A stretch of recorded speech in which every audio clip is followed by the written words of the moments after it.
I don't know any songwriters that work at 8 a.m.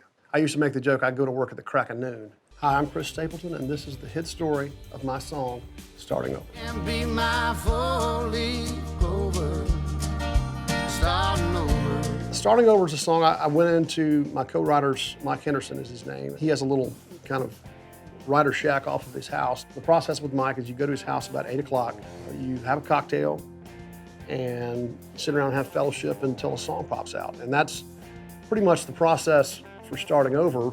We had our cocktail and got to discussing life and how there are times in life when you might actually have to start over, or you're forced to start over, or you choose to start over, and how that's not always a bad thing, and how can be hope in that. And so we tried to write a song that reflected hope in kind of large life changes.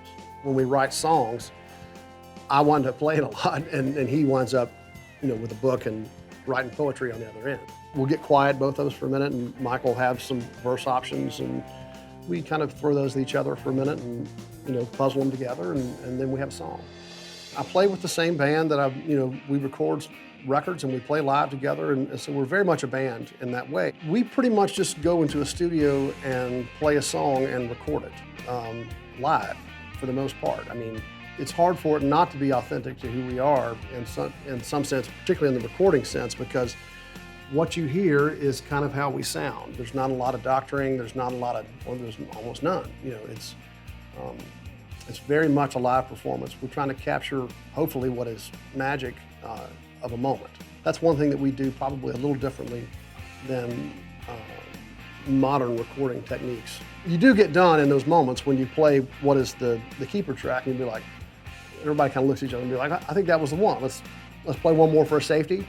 And if we don't beat it, we'll go in and listen to the other one. And usually, once everybody kind of looks at each other and feels that way, that's usually the one. But nobody wins afraid of losing. I always like to sing, nobody wins afraid of losing. That's probably my favorite lyric in that song. It has, a connotation of, no risk, no reward. I'm always surprised, and pleasantly so, at anything being a hit. We didn't get to play it for a long time in front of people, and yeah, it's great. And it seems to really connect with everybody at a show, and everybody, much like we wrote it, sings it top to bottom.